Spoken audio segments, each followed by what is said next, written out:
What was it that was different about the Nicaraguan government's decision-making framework, which meant that it was it partly that it's already been outside of the box of what you might call global governance for such a long time that to stand outside it again was easier?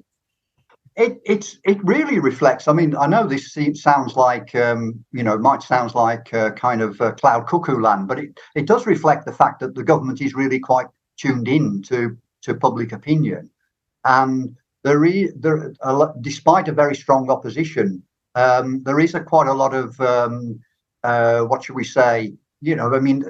Proximity between people and the government, as it were, and and government officials. So I think that the government was very much aware of what popular opinion would be on the issue, particularly amongst the poorest, because it was identifying with what the poorest in the population wanted rather than what the rich elite wanted. The rich elite of course, were perfectly happy with home working, remote working, and so on, because like you and me, they could do that. But that's only a tiny percentage of the population. Yeah. And it's interesting to compare what happened in Honduras. But can I just jump in there? Because of course, one of the points perhaps is that also maybe that elite doesn't have the same political weight in Nicaragua that it might do in many other countries. Exactly. And I mean, almost the opposite. The government is almost sort of against what the elite would want, because it knows that most of its opponents are in the elite. Yes. So yes, that was. I think the political context was very important in the decision. Not to lock down. Okay, so that's the situation in Nicaragua from January to March 2020. So what was happening in Honduras? Well, Honduras made practically no preparation, and the reason was that the corrupt government there, led by Juan Orlando Hernandez, who's now in prison in the US since he left the presidency in January on drug running charges. He was really running down the health service in Honduras, and not just running it down, but also actively taking money out of the health service. And there were two major corruption scandals around health service funding in Honduras. And so by the time the pandemic came along, we're talking about a very debilitated service, doctors and nurses not getting paid properly. There were rushes to buy equipment, and in June 2020, I think it was, there was an enormous scandal around the purchase of mobile hospitals from Turkey. 7 so-called mobile hospitals were supposed to be rushed into the country to deal with COVID, and they didn't arrive for months. And then when they did arrive, they were found to be equipped with inappropriate equipment, or even second-hand equipment, or defunct equipment. And I think even today, some of the 7 aren't working properly. And the government paid tens of millions of pounds for these 7 hospitals. And now there's a corruption case being pursued around the people who ordered the hospitals. So you had this situation where the health service simply wouldn't be able to cope. And the government took the decision to impose a complete lockdown, and not just a lockdown in a business sense, but they also had nighttime curfews that were quite extensive. And they closed the schools, the public sector schools. So the schools ended up being closed for over 2 years, which was extremely damaging to.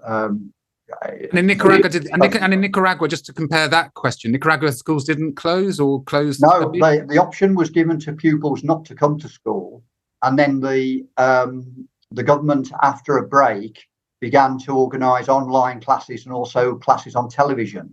So children that didn't have access to the internet could watch classes on television if they didn't go to school.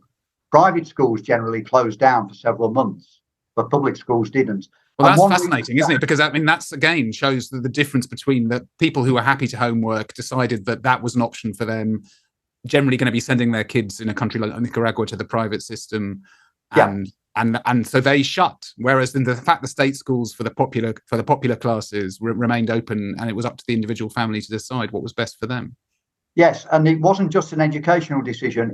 Since 2007, the government has given a free school meal to everybody coming to school. And in fact, in the poorest areas, I think there are 2 meals per day. Well, I mean, this is a really fascinating and important point, because UNESCO issued a report in I think March the 22nd, perhaps 2020, about the impacts of shutting schools, and that was one of the points that was made. Yes, that schools provide food for a lot of vulnerable children who wouldn't otherwise have access to it. Yes, and the food is provided. The organisation of the food is done by the parents. So it's a really, really important factor in ensuring that malnutrition has been controlled properly. And in fact, if you've known Nicaragua for a long time, as I do, you don't see malnutrition. You don't see these very thin kids wandering around. Right. Obviously, there's poverty, but you don't see malnutrition in the way that you used to. And of course, in Honduras, the situation went into reverse. Let's go back to that. So you had the situation where the government had imposed lockdowns and then I'm guessing as well, it was probably very stringently enforced as well by the militarized state. Yes, and it was, Honduras has got this very top-down, authoritarian, militarized police force. In fact, it's got 4 or 5 different police forces, often, financed by the United States and trained in US methods of policing. Which are far from community-based, and in fact, they're trying to learn from the Nicaraguan system now under Xiomara Castro's government. But you had this very authoritarian process, and in fact, very early on, 2 or 3 brothers, I think they were, who were trying to sell bread in the streets during lockdown, were attacked by police, and one was killed. I think that was probably the only incident where somebody was killed as a result of not conforming with the law. But it was an obviously quite emblematic incident that emphasised the fact that this was going to be enforced. There was also another tragedy when a student nurse returning from hospital late at night during one of the curfew periods was caught by the police and taken to the police station and never came out. She was presumably raped and then murdered. These kinds of incidents simply have never happened in Nicaragua, but unfortunately are very common in Honduras, where there has been impunity for this kind of crime. And it comes out, as you say, of this militarized framework of the state. So we have this, very, very contrasting situations. And coming back to the question that you mentioned, the politicization of the pandemic in Nicaragua, but then also interesting in Honduras, you had this neoliberal authoritarian government, but then they were voted out of office. Was the comparison with Nicaragua, or the awareness of how different things have been in Nicaragua, did that play a factor in that politicization of the response to that?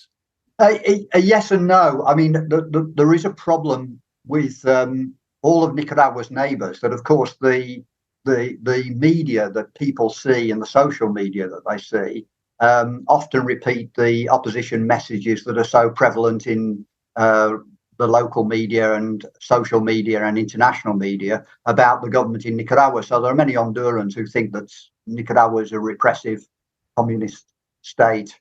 Where people are very unhappy, which is complete nonsense. But it's a widely held belief here elsewhere in Central America, unfortunately. Well, I mean, not only in Central America, as we saw in the elections which Nicaragua had.